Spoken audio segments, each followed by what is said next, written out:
নামাজ পড়তে হলে এলেম লাগবো নেই, জানা ছাড়া কোনো কাজ করা যায় হ্যাঁ?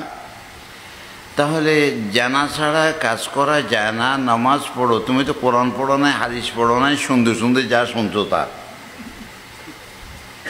ঠিক না? এর দূরে না। তো যে জানে আর যে জানে না দুটোকে এক সমান। আল্লাহ কোরআনে কি কয়? হাল ইয়াস্তাবিল্লাযীনা ইয়ালামুন ওয়াল্লাযীনা লা ইয়ালামুন। জানেন না আর না জানেন না এক হয় না? তোমরা এক হয় না? নয়। যাক, আমি লম্ব হয়ে যাবো, দূরে যেতাম না। তাহলে আমার নবীর থেকে বেশি কেউ জানতো না, জানবেও না, জানতে পারবেও না। এর পরে পরে যাদের মাধ্যমে এলেম আসছে, ওই এলেমের কিছু মাত্র এক একজন এক এক দূর হাসিল করেছে। এই এলেমটা হাসিল করার জন্য ওই সত্যিকারের আলেম লাগবো, নবীর পাগল লাগবে। এলেম কার কাছে নাই?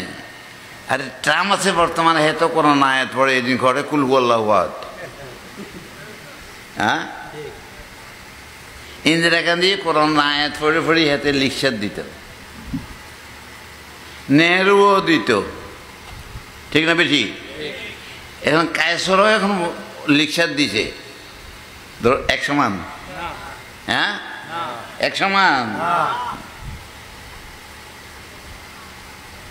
তাহলে সঠিক এলেম যে কোনখান থেকে? আল্লাহর তরফ থেকে নবীর কাছে, নবীর থেকে দুনিয়ার মধ্যে। এখানে কোন মানুষটা আছো তোমরা? একটা তফসির পড়ছো, একটা তফসির বাদ দিলাম, তফসির কোরআন যে পড়ছো রোজার পরের থেকে এ পর্যন্ত এক খতম কোরআন পড়ছো, যে কয়জন আছো? হাত তুলতে তা না, আর উল্টা তুললে আমি ধরতে পারবো।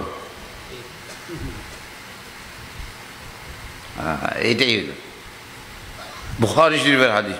এটা বুখারী হুজ্জত না, যে ওস্তাদে ফরাইল দুরন্ত বাকি রোগী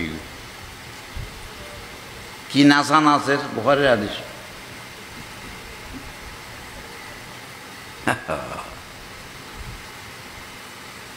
কথা লম্ব হয়ে যাবে গা, আর তো বেশি নয়। হ্যাঁ, এটা শুধু পড়লে আজ প্রায় 70 বছর আগে।